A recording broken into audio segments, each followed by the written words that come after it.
The Michigan Department of Natural Resources estimates that nearly 2 million people brave the cold each year, not just to go outside, but to go outside ice fishing.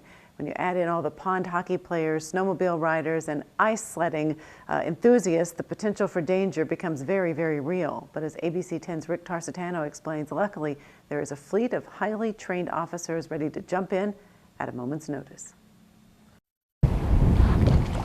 The frozen beauty of the lakes that give shape to the Upper Peninsula are unparalleled.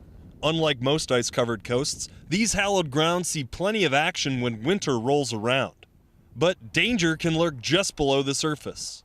Fortunately, Marquette County always has a handful of eyes watching over the water. You just look through it and you can flash someone, try to get their attention. Petty Officer Gerard Gagnon is just one of the men and women who make up U.S. Coast Guard Post 298. We can pull the victim's arms through like this, and we also have some ice anchors here. In addition to being trained on each and every tool required for successful rescue, Gagnon and the rest of his crew run through countless life-saving scenarios, factoring in everything from the type of ice to the consciousness of the victim. We just try to think of every situation that could possibly happen, and if we think of something new that we haven't tried, we go and we try and train for that. The type of ice that you're dealing with can be very important as well. Teal Lake in Negaunee is 505 acres with spots reaching 32 feet deep. Most of those areas you can see straight through to the bottom, which is a good indication of strong ice. Unlike pancake ice that floats near the top, which can be very dangerous. If someone happens to fall through the ice, it's only a matter of 10 or 15 minutes until hypothermia sets in. So everyone involved needs to act fast and stick to their training.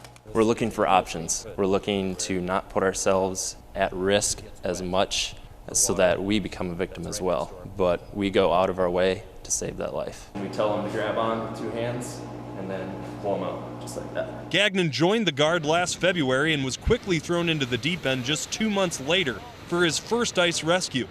A frigid April night full of lessons that will last a lifetime. If you're in the water and you get caught, if you're in cold water, if you have a strong will to live, most likely you will. And when we get to that scene, we tell them that we're there for them, we're going to get them out, we're going to get them home safe, and they're going to see their family. And they did that night. But that isn't always the case.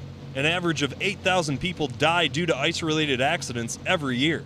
One of the best ways to keep yourself out of harm's way starts right at home. Before they even go out, preparation is key. We like the acronym ICE, I-C-E, and that stands for intelligence, clothing, and equipment.